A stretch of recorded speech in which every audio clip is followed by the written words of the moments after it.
¿Te has preguntado alguna vez qué hay después de la muerte? Acompáñame en un viaje al infierno de Dante, un descenso escalofriante por sus 9 círculos. Descubre cómo esta obra maestra ha moldeado nuestra visión del más allá. Suscríbete y activa la campana para no perderte nada.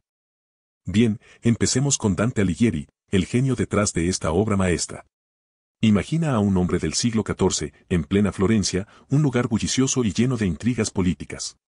Dante, un hombre de letras, un político exiliado, un testigo de la corrupción y la violencia de su tiempo. Fue esta experiencia, este dolor y esta rabia contenida, lo que lo llevó a escribir La Divina Comedia, un poema épico que refleja las complejidades del alma humana y las consecuencias del pecado. Su viaje al infierno no es solo una fantasía, sino una alegoría. Piensa en ello como un espejo que refleja las fallas de la sociedad medieval, pero también las de cualquier época.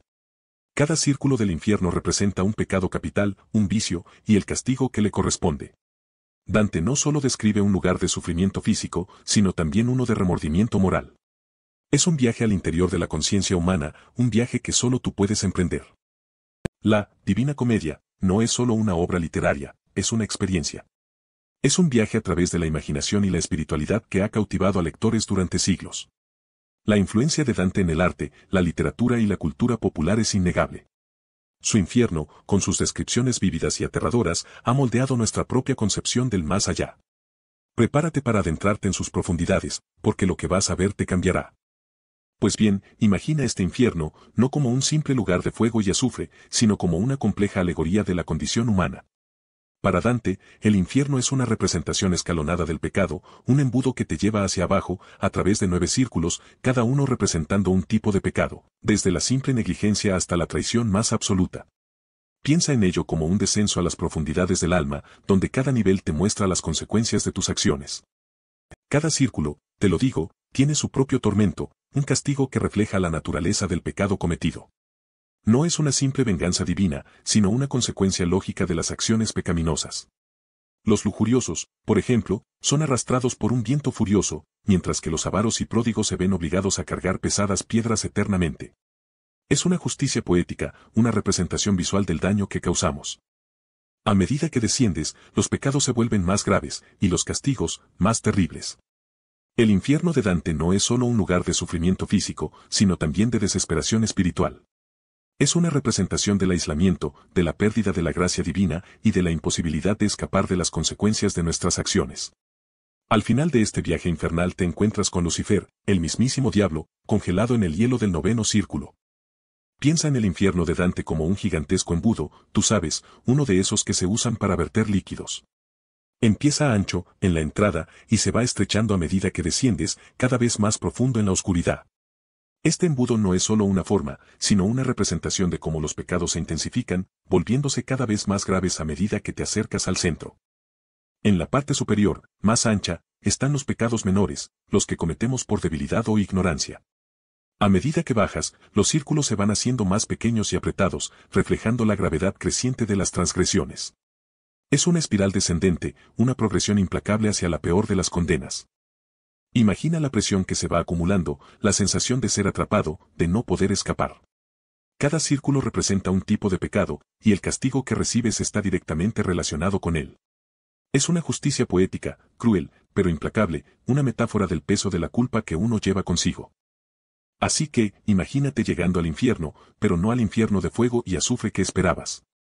El primer círculo, el limbo, es diferente. Es un lugar de sombras, un poco triste, pero no doloroso. Aquí habitan los no bautizados, aquellos que murieron sin conocer a Cristo.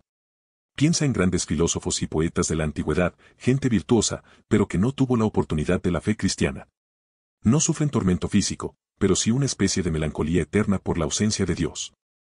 Para Dante, estos personajes, aunque dignos de admiración por sus virtudes terrenales, carecían de la gracia divina que solo el bautismo y la fe en Cristo podían ofrecer. No están condenados al sufrimiento eterno como los pecadores en los círculos inferiores, pero tampoco alcanzan la gloria celestial. Su existencia es una especie de estado intermedio, una eterna contemplación de lo que podría haber sido, una ausencia de la luz divina que les dejaría eternamente insatisfechos. El limbo es, por lo tanto, un lugar peculiar. No es un castigo en el sentido tradicional, sino una especie de purgatorio para aquellos que, sin ser culpables de pecados mortales, se quedaron sin la salvación cristiana. Es un espacio de reflexión, de eterna aspiración a algo inalcanzable desde su posición. Recuerda que para Dante, la fe cristiana era esencial para la salvación, y la falta de ella, aunque no mereciera la condenación eterna, implicaba una especie de incompletitud espiritual. Pero, ¿quiénes habitan este limbo? Aquí no te encuentras con demonios gritones ni ríos de fuego. En este primer círculo, Dante coloca a quienes murieron sin conocer la fe cristiana, los no bautizados. Imagina figuras sombrías, pero con una cierta serenidad. No sufren tormentos físicos, pero sí una melancolía profunda por la ausencia de la luz divina, una eterna nostalgia por lo que nunca pudieron experimentar. Y hay más. Junto a los no bautizados, Dante también sitúa a los virtuosos paganos, aquellos que vivieron virtuosamente según sus propias luces, sin el conocimiento de Cristo. Piensa en grandes figuras de la antigüedad, filósofos griegos, héroes romanos. Ellos también se encuentran en el limbo, disfrutando de una existencia apacible pero incompleta, sin la posibilidad de la gloria celestial. Un espacio de reconocimiento por sus virtudes terrenales, pero a la vez, una eterna limitación. Es importante entender que, para Dante, el limbo no es un castigo en el sentido tradicional. No hay fuego ni demonios. Es más bien una condición de incompletud, una ausencia de la gracia divina. Una especie de limbo, un espacio entre la condenación y la salvación, donde la virtud humana, sin la fe en Cristo, no alcanza la plenitud eterna. Es un lugar de sombras, sí, pero también de una cierta paz, una paz teñida de melancolía y anhelo. Bajamos ahora al segundo círculo, un lugar azotado por vientos furiosos e implacables. Aquí, tú encuentras a los lujuriosos, aquellos que se dieron a los placeres carnales sin medida. Imagina un torbellino eterno, un vendaval que te arroja sin cesar, golpeándote contra otros cuerpos en un frenesí de desesperación. No hay descanso, solo un tormento incesante, un reflejo del desorden y la falta de control que caracterizó sus vidas en la tierra. Este viento, tú lo sientes en tus huesos, es un reflejo de la pasión desenfrenada que los consumió en vida. No hay fuego ni llamas aquí, pero el sufrimiento es igual de intenso. Es el tormento de la tormenta perpetua, una metáfora del caos interno que nunca se calma. Piensa en la inestabilidad, la falta de dirección, el constante movimiento sin propósito alguno, eso es lo que experimentan estos pecadores por toda la eternidad. No hay descanso para ellos, ni siquiera un instante de paz. El viento los golpea sin cesar, arrojándolos de un lado a otro, en un ciclo interminable de sufrimiento. Observa cómo cada alma se debate contra la fuerza implacable de la naturaleza desatada, una representación del poder destructivo de la lujuria descontrolada. Es un castigo que se adapta a la naturaleza misma del pecado, el movimiento perpetuo y sin sentido que refleja la falta de control sobre los propios deseos. Y ahora, te encuentras en el tercer círculo. Aquí, el hedor es insoportable, una pestilencia nauseabunda que te golpea en la cara. Un frío penetrante te cala hasta los huesos, mientras observas una masa inmensa de gente sumergida en una inmundicia lodosa y helada. Son los golosos, aquellos que se entregaron a la gula sin freno, pagando ahora un precio terrible por su voracidad. Cerbero, el monstruo de 3 cabezas, los vigila con sus ojos sanguinolentos, ladrando y gruñendo sin cesar. Su saliva cae como una lluvia ácida sobre la masa de pecadores, incrementando su sufrimiento. La lluvia helada y la inmundicia los envuelven, un castigo constante que refleja la corrupción de sus almas. Piensa en la intensidad del frío, un frío que te cala hasta los huesos, un frío que se apodera de ti y te paraliza. Imagina el hedor, una pestilencia que te ahoga, un olor a podredumbre y descomposición que invade todo tu ser. Este es el precio de la gula, un tormento físico y espiritual que te marca para siempre. Y de pronto, el hedor cede un poco, aunque el frío persiste. Te encuentras en el cuarto círculo, un vasto llano donde la nieve cae sin cesar. Aquí, los avaros y los pródigos sufren un castigo eterno y absurdo, corren eternamente empujando enormes pesos, unos hacia adelante, los otros hacia atrás, chocando en un torbellino de desesperación y frustración. Imagina la escena, hombres y mujeres, cubiertos de andrajos y con expresiones de agonía, arrastrando rocas gigantescas, condenados a un trabajo sin fin, sin descanso ni consuelo. Observa cómo se golpean unos a otros, gritando y maldiciendo en un lenguaje incomprensible de dolor y arrepentimiento. Su tormento no reside solo en la fuerza física requerida, sino en la ineficacia de su labor. Nunca avanzarán, nunca descansarán. Su avaricia, su despilfarro, los ha condenado a este ciclo interminable de esfuerzo sin recompensa, una metáfora perfecta de la futilidad de sus vidas pasadas. Piensa en la ironía, los avaros, que atesoraron riquezas en vida, ahora cargan un peso insoportable, los pródigos, que dilapidaron sus posesiones, ahora luchan en vano por alcanzar algo inalcanzable. Ambos comparten el mismo destino, unidos por la falta de moderación, por la incapacidad de encontrar un equilibrio entre la acumulación y el disfrute. La justicia divina se manifiesta aquí en su cruel perfección, un castigo que refleja la naturaleza misma de su pecado. El frío se intensifica, pero es un frío diferente. Ya no es el gélido viento de la llanura, sino una humedad opresiva, nauseabunda. Te encuentras en el quinto círculo, un pantano fétido y oscuro, el Estigia. Aquí, en este lodazal de desesperación, los iracundos y los perezosos pagan su condena. Observa cómo se golpean, se arañan, se enredan en una lucha eterna, sumidos en un silencio atronador, solo interrumpido por los gruñidos y gemidos de su tormento. La ira, ese fuego interior que consumió sus vidas, ahora los consume en la putrefacción. No hay descanso, solo la perpetua lucha contra ellos mismos y contra la viscosidad del pantano que los atrapa. Y junto a ellos, en una suerte de apatía putrefacta, los perezosos, sumidos en una inmovilidad eterna, arrastrados por la corriente turbia. Sus vidas, consumidas por la indolencia, ahora se pudren en este pantano de desesperación.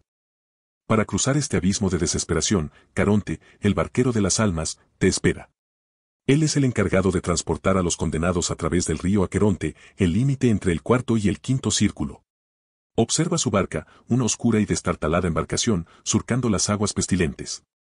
Allí, en la lejanía, se vislumbra la otra orilla, hacia donde te diriges, hacia un nuevo nivel de sufrimiento. El hedor del pantano se atenúa, pero un nuevo olor, a azufre y carne quemada, te golpea. Estás en el sexto círculo, un vasto campo de tumbas ardientes. Aquí yacen los herejes, aquellos que rechazaron la fe verdadera, condenados a sufrir en estas llamas eternas. Observa cómo sus cuerpos arden, envueltos en un fuego que nunca se apaga, un castigo que refleja la corrupción de sus almas. Cada tumba es un sepulcro individual, un infierno personal para cada hereje. El fuego devora sus cuerpos, pero sus almas permanecen atrapadas, condenadas a sufrir eternamente el calor insoportable y el dolor incesante. No hay descanso, no hay escape. Solo el tormento sin fin, una manifestación tangible de la ira divina. Piensa en la magnitud de su pecado. Negar la fe, rechazar la palabra de Dios. Un acto de rebeldía que merece este castigo implacable. Observa cómo las llamas bailan sobre las tumbas, como si fueran entidades malignas que se deleitan en el sufrimiento de los condenados. El aire mismo vibra con el calor y el dolor. El aire se vuelve sofocante, la tierra tiembla bajo tus pies. Has llegado al séptimo círculo, donde la violencia reina suprema. 3 anillos concéntricos de sufrimiento te esperan, cada uno reservado para un tipo diferente de violencia. Observa con atención, pues la pena aquí es proporcional al pecado cometido. Prepárate para presenciar el tormento de los violentos contra el prójimo, contra sí mismos y contra Dios. En el primer anillo, los asesinos y los violentos contra sus semejantes sufren un castigo terrible. Observa cómo son sumergidos en un río de sangre hirviente, custodiados por centauros armados con flechas. Cada gota de sangre representa un acto de violencia, un tormento eterno que no conoce descanso. El segundo anillo es el hogar de los suicidas, transformados en árboles retorcidos y desgarrados por los vientos infernales. Sus ramas, marcadas por las heridas de sus propias acciones, son devoradas por las arpías, criaturas monstruosas que se alimentan de su sufrimiento. Cada rama es un grito silencioso de arrepentimiento. Finalmente, en el tercer anillo, los blasfemos, los sodomitas y los usureros, sufren un castigo de fuego eterno. El calor abrasador consume sus cuerpos, y las llamas purificadoras no ofrecen descanso. Es una pena que refleja la intensidad de su falta de respeto hacia Dios y la naturaleza divina. El hedor a sangre te golpea primero, un olor fétido y nauseabundo que te quema las fosas nasales. A tus pies, un río de sangre hirviente se desliza con un sonido gutural y escalofriante. En él, sumergidos hasta el cuello, se encuentran los asesinos, los que derramaron sangre inocente. Sus gritos de agonía se mezclan con el burbujeo infernal, un concierto de dolor eterno. Observa cómo se retuercen, intentando escapar del tormento insoportable, pero atados a su castigo. Cada salpicadura de sangre hirviente es un recuerdo de sus crímenes, una marca indeleble en su alma condenada. Algunos se reconocen entre ellos, sus rostros retorcidos por el odio y el remordimiento. Otros, sumergidos en la locura, solo gimen y se agitan sin cesar, víctimas de su propia violencia. El río parece infinito, un abismo de sangre que refleja el infinito peso de sus pecados. El calor es insoportable, la misma sangre que te rodea parece querer quemarte. Sientes la pesadez del aire, saturado de lamentos y desesperación. Es un tormento que no conoce descanso, un ciclo eterno de dolor y arrepentimiento. Incluso el más mínimo movimiento causa un dolor insoportable, cada músculo arde con el calor infernal. Aquí, en este río de sangre, no hay escapatoria. Pero el horror no termina en el río de sangre. Más allá, un bosque oscuro se extiende, sus ramas retorcidas como garras de agonía. Este es el bosque de los suicidas, un lugar de silencio sepulcral roto solo por el susurro del viento entre las hojas marchitas. Cada árbol es un alma atormentada, transformada en un ser grotesco y doloroso.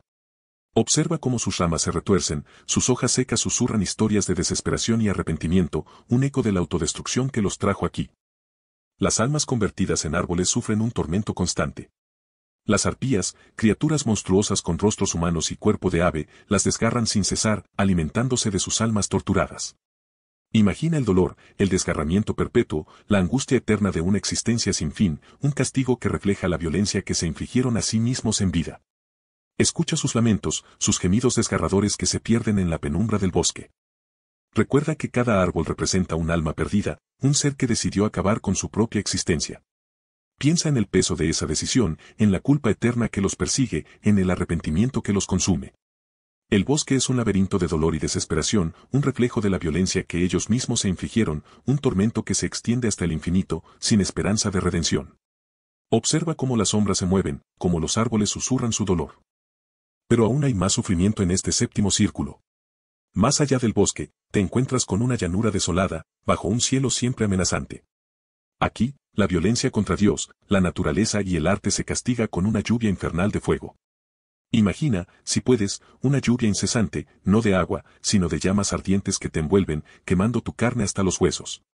Cada gota es un tormento eterno, un reflejo de la furia divina. No hay refugio, no hay escape. El fuego te persigue, te consume, te transforma en ceniza. Es un castigo implacable, sin fin, que refleja la irreverencia hacia lo sagrado. Observa cómo los condenados corren desesperadamente, buscando un lugar donde el fuego sea menos intenso, pero en vano. La lluvia de fuego es omnipresente, una manifestación palpable de la ira divina. Piensa en la blasfemia, en la destrucción de la naturaleza, en la profanación del arte. Cada acto de violencia contra lo divino encuentra aquí su justo reflejo. El fuego no distingue entre los grados de culpa, todos arden con la misma intensidad, un tormento que no conoce descanso. Es un espectáculo aterrador, una demostración de la justicia divina implacable. Tras la violencia, te encuentras en Malevolge, el octavo círculo, un espantoso valle de 10 fosos concéntricos. Aquí se castiga el fraude, un pecado más sutil pero igualmente repugnante para Dante. Imagina un paisaje infernal, un laberinto de rocas retorcidas y puentes precarios que cruzan barrancos profundos y fétidos. El aire mismo huele a podredumbre y desesperación. Prepárate, porque cada foso reserva un tormento específico para un tipo de fraude. En el primer foso, los seduces sufren la inmersión en estiércol hirviente, un castigo que refleja su naturaleza engañosa y corrupta. Luego, en el segundo, los aduladores se encuentran inmersos en excrementos humanos, una representación gráfica de la vileza de sus palabras vacías. Observa cómo cada foso refleja la naturaleza específica del engaño cometido en vida. El castigo siempre es ajustado al crimen. Los simoníacos, quienes vendieron su fe por ganancia, están inmersos en pozos de fuego, sus cuerpos retorcidos por el calor infernal. Los adivinos, quienes intentaron desvelar el futuro, caminan con la cabeza girada hacia atrás, obligados a contemplar su pasado con arrepentimiento. En cada foso, la justicia divina se manifiesta con una precisión escalofriante. Tú eres testigo de su implacable aplicación. Los hipócritas, que se ocultaban tras una máscara de virtud, son obligados a cargar con pesados pesos de plomo, y los ladrones se enfrentan a serpientes y demonios que los devoran. Los consejeros fraudulentos, los sembradores de discordia, y los falsificadores sufren sus propios castigos específicos en los fosos restantes.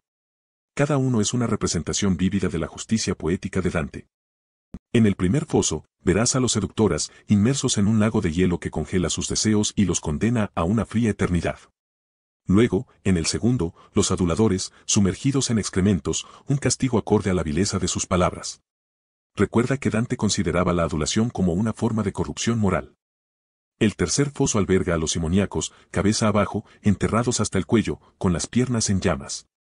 Un tormento terrible para aquellos que profanaron la santidad de la Iglesia con sus transacciones corruptas. Avanzando, en el cuarto foso, los adivinos caminan con la cabeza girada hacia atrás, obligados a ver solo lo que se esconde detrás de ellos. Los corruptos, en el quinto foso, son sumergidos en brea hirviente, custodiados por los demonios Malebranche, quienes los golpean sin piedad. Observa cómo la justicia divina castiga la perversión del poder y la confianza. En el sexto, los hipócritas, vestidos con capas de plomo que les pesan sobre los hombros, se arrastran lentamente.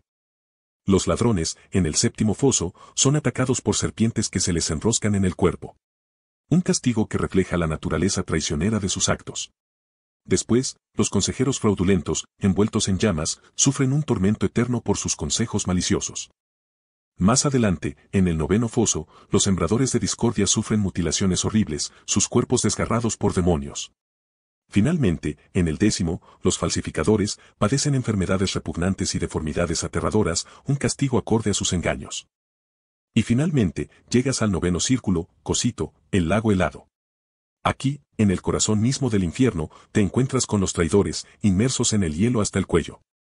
Observa cómo sus rostros, retorcidos por la desesperación y el frío glacial, expresan la agonía de su eterna condena.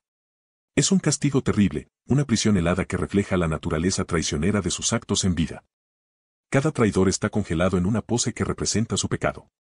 Algunos están inmóviles, otros parecen retorcerse en un intento desesperado por liberarse del hielo que los aprisiona. El frío penetrante no solo es físico, sino que congela también sus almas, perpetuando su sufrimiento eterno. Piensa en la intensidad del dolor, la desesperación de no poder moverse, de estar atrapado en esta prisión glacial. En el centro de este espantoso lago, se encuentra Lucifer, el mismísimo Satanás, inmensamente grande y terrible. Su cuerpo monstruoso está congelado en el hielo, sus tres caras expresan el odio, la ira y la desesperación. Él mismo es un traidor, y su castigo es encarnar la traición misma, atrapado en el corazón del infierno, eternamente congelado. ¿Ves, ahí, inmerso hasta el cuello en el hielo, a los traidores? Cosito se divide en 4 regiones, Caina, Antenora, Ptolomea y Judeca. En Caina, congelados hasta la cabeza, yacen los que traicionaron a sus familiares. Sus rostros, retorcidos por el frío y la desesperación, expresan la angustia eterna de su condena. Imagina el peso inmenso de su culpa, la congelación perpetua que refleja la frialdad de sus actos. Avanzando, encuentras Antenora, reservada para los traidores a su patria.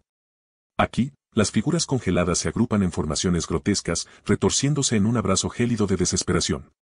Sus gritos, silenciados por el hielo, son un eco silencioso de sus traiciones. Piensa en la traición a la lealtad, a la tierra natal, el peso de ese pecado.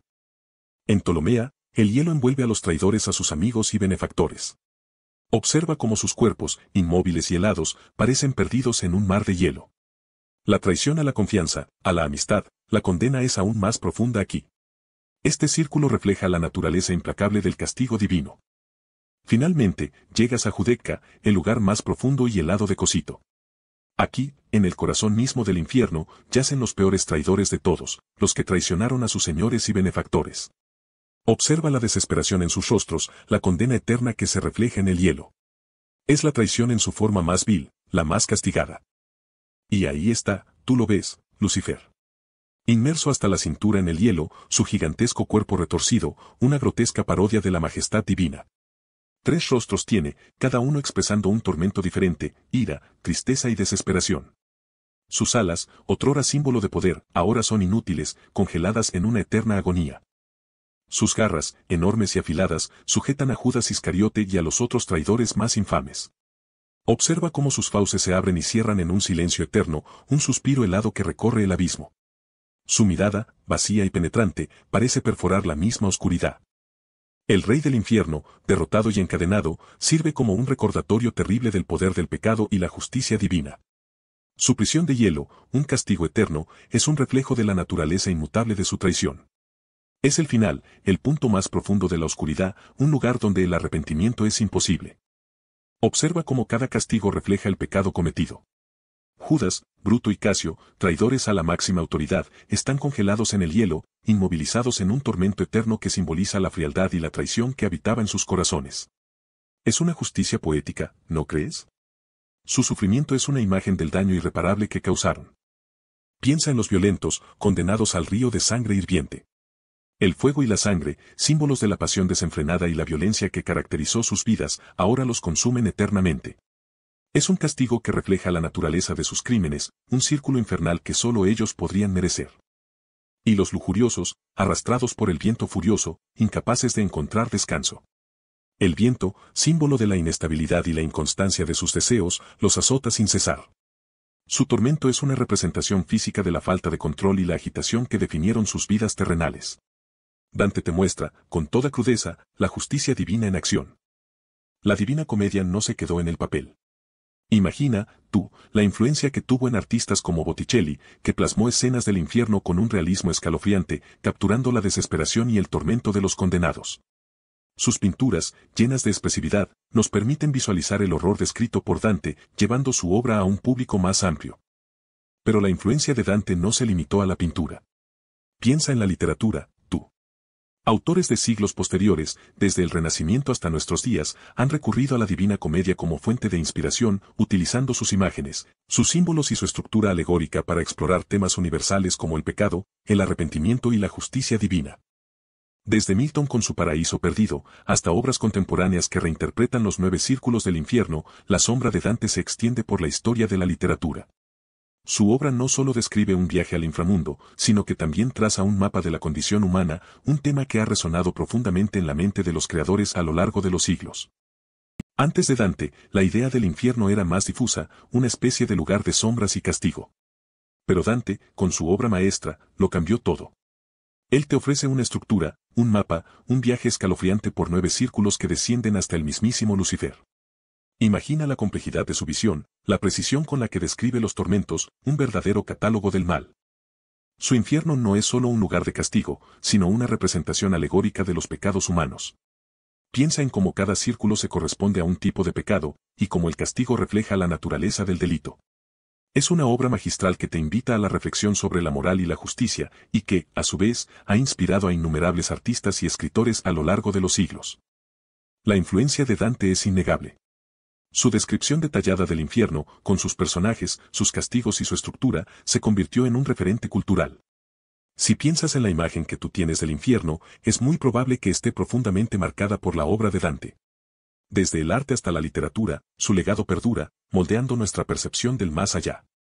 Verás, Dante no creó el infierno de la nada. Su obra es un reflejo de la sociedad medieval, de sus miedos y sus valores. Piensa en la rígida estructura jerárquica de la época, con el Papa y el Emperador en la cúspide.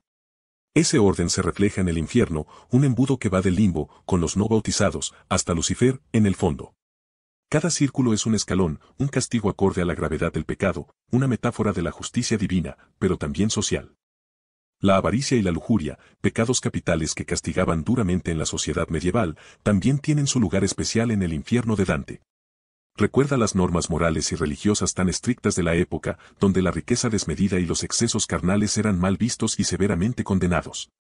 En el infierno, esos pecados son castigados con tormentos que reflejan la gravedad moral que se les atribuía. La traición, el pecado más grave en el infierno de Dante, también era un crimen terrible en la sociedad medieval. La lealtad feudal, el honor, la fidelidad al Señor eran valores fundamentales. Romper esos lazos era considerado una ofensa gravísima, y el castigo en el infierno, la congelación eterna en el círculo de Lucifer, refleja la magnitud del daño social que se producía con la traición. Pero, ¿qué te deja realmente la lectura de Dante? Más allá del terror y la fantasía, la Divina Comedia es una poderosa lección moral.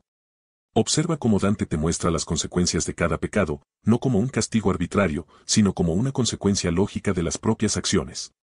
Es un viaje introspectivo, un espejo que te refleja tus propias debilidades y te invita a la reflexión sobre tu propia vida. Piensa en la importancia de la justicia divina, pero también en la posibilidad del arrepentimiento y la redención. El viaje de Dante es también un viaje espiritual. Su ascenso hacia el paraíso, tras haber experimentado los horrores del infierno, representa la búsqueda de la perfección moral y espiritual. Él te guía a través de un proceso de purificación, donde cada círculo del infierno representa una etapa en la superación de tus propios demonios interiores. No es solo un descenso al infierno, es también un ascenso hacia la luz, una búsqueda de la gracia divina. La Divina Comedia te recuerda la importancia de la fe, la esperanza y la caridad. Estas virtudes, según Dante, son esenciales para alcanzar la salvación. Observa cómo, a pesar de la crudeza de las descripciones, la obra no te deja sumido en la desesperación, sino que te ofrece una visión de esperanza, un camino hacia la redención. Es una llamada a la responsabilidad individual, a la búsqueda de la virtud y a la construcción de una vida más justa y plena. Reflexiona sobre ello. Y así, llegamos al final de nuestro viaje por el infierno de Dante. Pero la experiencia no termina aquí, ¿verdad? La obra de Dante no es solo una historia, es un legado. Piensa en cómo ha influenciado la cultura popular, el arte, la literatura, hasta el lenguaje mismo. Palabras como infernal o dantesco se han integrado a nuestro vocabulario diario, demostrando la profunda huella que dejó esta obra maestra. Desde las representaciones visuales del infierno en el cine y la pintura hasta las referencias literarias y musicales, la visión de Dante sigue resonando. Es un testimonio del poder de la narrativa para trascender el tiempo y la cultura. Incluso hoy, sus descripciones de los castigos divinos provocan una reflexión sobre la moralidad y las consecuencias de nuestras acciones. Recuerda que el infierno de Dante no es solo un lugar de tormento, sino también un espejo que refleja la complejidad de la condición humana. Sus círculos representan las diferentes facetas del pecado, y sus castigos, las consecuencias de nuestras elecciones. Al comprender esto, podemos reflexionar sobre nuestra propia moralidad y el impacto de nuestras acciones en el mundo. Seguro que te quedaron dudas, ¿verdad? Muchos se preguntan si Dante realmente creía en todo lo que describió. La respuesta es compleja. Su obra es una alegoría, una metáfora de la vida humana y sus vicios, pero también refleja las creencias religiosas de su época. No se trata solo de un infierno literal, sino de un viaje espiritual a través del pecado y la redención. Piensa en ello como una profunda reflexión sobre el bien y el mal. ¿Y qué hay de los personajes? ¿Son representaciones literarias o personas reales? Muchos personajes históricos aparecen en el infierno, pero Dante los utiliza como ejemplos de diferentes pecados. No debemos tomarlos como retratos exactos, sino como arquetipos que encarnan ciertas fallas humanas. Recuerda, el infierno es una obra de ficción con un poderoso mensaje moral. Finalmente, ¿por qué el infierno es tan influyente? Su impacto se debe a la poderosa imagen que crea de los castigos y la justicia divina. La estructura en forma de embudo, la progresión de los pecados y la descripción vívida de los tormentos han resonado a través de los siglos en el arte, la literatura y la cultura popular. Es una obra que sigue cuestionando nuestra moralidad y nuestra comprensión del bien y el mal. Y eso, amigo mío, es lo que lo hace inmortal. Espero que hayas disfrutado este viaje al infierno de Dante. Si te gustó, dale a like y suscríbete para más. ¿Qué te pareció el final? Déjame tu opinión en los comentarios.